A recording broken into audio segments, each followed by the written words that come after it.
human rights and people's rights. Human's rights belong to different religions that are not Protestants, and the people's rights of 1689 English Bill of Rights was created 400 years ago to protect the Protestants from the various religions that were attacking them and burning them at the stake. Now, our 1990 New Zealand Bill of Rights is like a completely opposing document to the 1689 English People's Bill of Rights, and that's because the New Zealand Bill of Rights binds all of us to the human's rights, and the human's rights are not us. Now, you can see that the New Zealand Bill of Rights, when you first look at it, looks very lovely. It's only got 29 articles, but if you go down here to this section 19, and it says here, freedom from discrimination, that I already explained to you. What does the freedom from discrimination mean? It means that you no longer have the right to choose who's going to be in your life, who's going to be in your country, who's going to be in your working environment, you don't have any right to choose anymore. And if there are people that are of opposing religions that are coming and want to create laws in your country to force people to live under their laws that are not consistent with Protestant laws, then they're able to do that through this Section 19, freedom of discrimination. Now, here's the tricky thing. It says, measures taken in good faith for the purpose of assisting or advancing persons or groups of persons disadvantaged because of discrimination. Well, a lot of the religions think that they're discriminated against because of they kind of are, because of their decapitation laws. If you speak against their God, that in their minds, that is a decapitation violation that warrants decapitation to Protestant people. There's no freedom of speech in their laws. So that's why we've got laws to protect ourselves. Now, if you look at this sneaky little one section, Section 19, it binds you to the Human Rights Act of 1993. Now, the Human Rights Act has got 153 articles that if you want to understand the 29 articles of the New Zealand Bill of Rights, then you've first got to go and read the 153 articles in the Human Rights Act. So now you've got what's 153 plus 29, so I can't count, oh my goodness. So now you've got 12, now you've got 182 articles that you're bound to. So, and it's going to be more. I'm going to show you a lot more, but that's only currently through Section 19. New Zealand people have a bill that they have to uphold to 182 articles. Let's see what's next. Now, under Section 19 of the 19 Bill of Rights, then if you go to the Human Rights Act, that then ties you to the Race Relations Act. And the Race Relations Act has another 37 articles. And then that also ties you to the Human Rights Commission Act. And then that also ties you, all of these together also bind you, I won't say tie, I'll say bind. They also bind you to the United Nations Covenants or Conventions on Human Rights. You see where I'm going here? You think that you're just looking at a 1990 Bill of Rights, but I'm telling you, you're not. You're looking at hundreds and hundreds of laws here. So here's 7, 8, and 9 of it. So each one of these numbers here, number 7 ties you to dozens of articles. Number 8 ties you to another act with dozens of articles. Number 9 ties you to another act with dozens of articles. So here we've got the United Nations Covenant of Human Rights. This binds you to the, together with the Universal Declaration of Human Rights which are not people. So we were people. The 1688-89 Bill of Rights that refers to us are people. And that's where that word comes from is this word here, peon. We, the people, used to be called peon slaves. And P here is called peoples. L equals legal. And E equals education. And what they decided to do was to make a whole lot of simple laws that the peon slaves that could barely read and write, they dropped the N and they added the PLE. So we come under this 1689 Bill of Rights that doesn't bind you. The 1689 Bill of Rights has a law in the 1701 Act of Settlement that forbids foreign governance over us. It forbids it. And so the United Nations couldn't take power in any of our English-speaking countries because of that law. So what they did is they wrote this thing called the Who Man's Rights that I already explained to you who the Who Man are. And so the Who Man encompasses all people that are neither male nor female. You're all included there into one, called the Who Man. And so for that, so the Covenant of Human Rights and the Declaration of Human Rights, the two covenants comprise are known as, now listen carefully everyone, they're known as the International Bill of Rights. Now the People's Bill of Rights of 1689, what does this word here mean here? Bill. And this word here means bill.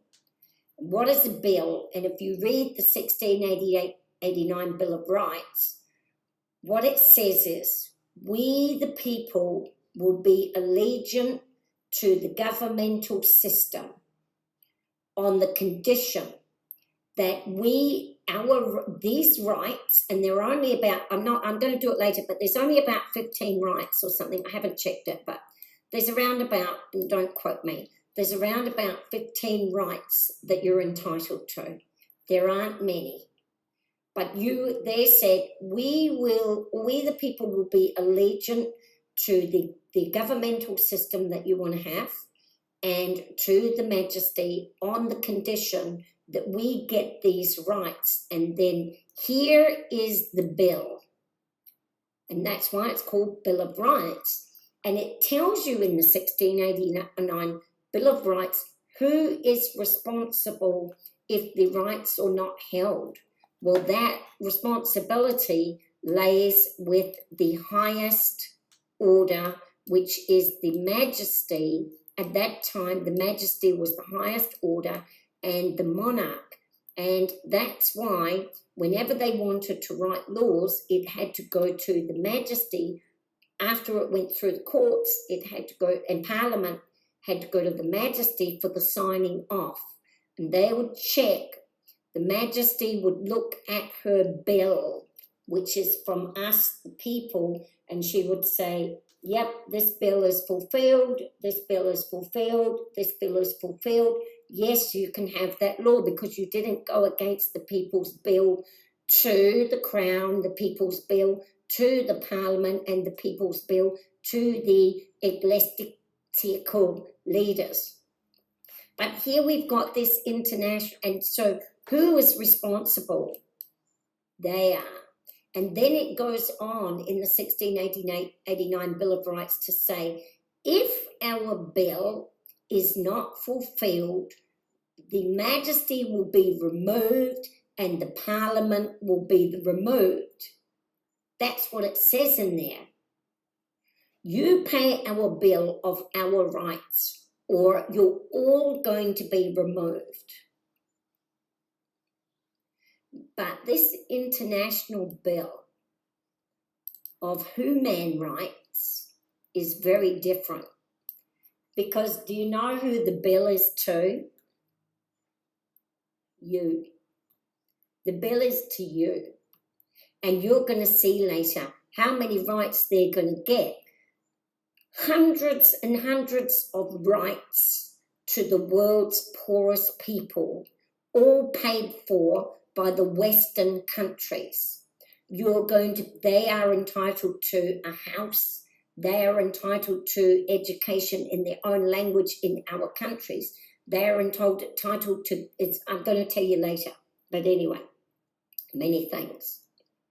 So the International Bill of Rights is to you. The 1689 Bill of Rights is to the government and the majesty. They are accountable. And if your rights are not upheld, then it is them that have to compensate you. However, when this Bill of Rights are not upheld for the world's poorest people, then it is you that has to foot the bill. You're responsible because they say that you're responsible. Right. So you're then you're bound through those to the Charter of the United Nations. And then you are also bound to the Covenant of Economic and Social and Cultural Rights. And so let me just put that a little bit in perspective for you. The 1990 Bill of Rights has 29 articles. Just only because of this one Section 19, you are bound to the Human Rights Act, which has 153 articles and many more actually. And just because of this one section, you are bound to the Race Relations Act, which has 37 articles. And because of Section 19, you are bound to the Human Rights Commission Act, which has 93 articles. And by that, you are bound to 607 articles of all those rights that I was telling you, where it went one, you can go back and look at the slides, 1, 2, 3, 4, 5, 6, 7, 8, 9, 10. All of those together are 607 articles. But the International Bill of Human Rights is also 400, and actually that is the Charter, I think, is also 468 pages. So let me see if I've got this right. So altogether, from Section 19, only from one section of the New Zealand Bill of Rights, you are bound to the Declaration of Human Rights, 30 articles, the International Covenant on Political Rights, 53 articles, the International Bill of Rights, 463 pages, the Charter of the United Nations, 111 articles, the International Courts of Justice, 70 articles, the Economic and Social and Cultural Rights, 31 articles, 670 articles and 468 pages. And who is the bill to? You. You, not them. They have wiped their hands of any obligation or any responsibility to you. And what they've done is they've flipped it back and made all of you responsible for the world's poorest. That is what they've done. Now, I want to go on now so this is, and anyway, I'll just recap on this. So this is why you'll see people like Sue Gray. You'll hear me, Kate Floss, saying, Sue Gray, you're a traitor. I'm not sure of the ones that are taking this New Zealand Bill of Rights through the New Zealand courts, so I don't want to make any names. But what I know is that there are several lawyers, the Nelson Group, there are several lawyers that are deliberately setting up situations to deliberately have their rights encroached upon. And when their rights are encroached upon, they're filing cases through the courts using this 1990 Bill of Rights, because all these laws that you see here are not presently bound in New Zealand law. They're only pieces of paper. The only time that they become bound in New Zealand law is when they're being sent through the courts. And I'm thinking, in my conspiracy thought, that they're going to lose these cases. They're going to send them right through to the highest court, and I'm picking that they're going to lose. And I'm picking that, I could be wrong, don't believe me for anything, because I'm just stupid old Kate Floss, but I'm picking that they're going to send it to the United Nations, and it's going to win at the United Nations. And that's how they're going to bind New Zealand, Australia, don't even think that you're not part of this, because I'm going to show you why. You're all included. That is how they're going to bind all our Western countries to be responsible for the world's poorest. And let me tell you something. All the other countries, all of the poor countries, Somalia, Ethiopia, Afghanistan, all of Cambodia, guess what? They're not signed up to half of this crap. Only us. We're the only ones, because each country is allowed to ratify as many articles as they want. And we are the ones that have signed up for everything, to give them the houses, the education. They're not signed up to half of it that we're signed up to. So, and it's going to be impossible for us to know how many rights each one are signed up to. But anyway, moving on now. This is going to be important for our non-Anglo people. Our non-Anglo people in Australia, we are no longer going to call our people indigenous people, because they are being used. We're going to call them non-Anglo. When you hear me calling you non-Anglo, I'm saying it as a compliment. What I'm saying is, I don't want to call you indigenous, because I'm going to show you why in a minute, why you don't want to be identified as indigenous any longer. So non-Anglo people mean the people of Australia, the Aboriginals of Australia, the New Zealand Maori, the First Nation people of Canada, and the American Indians. And I'm going to show you why, because all of you got given many, many special privileges that we all get, we all enjoy, because of our Bill of Rights, our 1689. You are entitled to education, you are entitled to self-governance, you're entitled to many, many things. What they've decided to do is to tag the world's indigenous people onto our non-Anglo people, and then they've tagged all these laws onto them.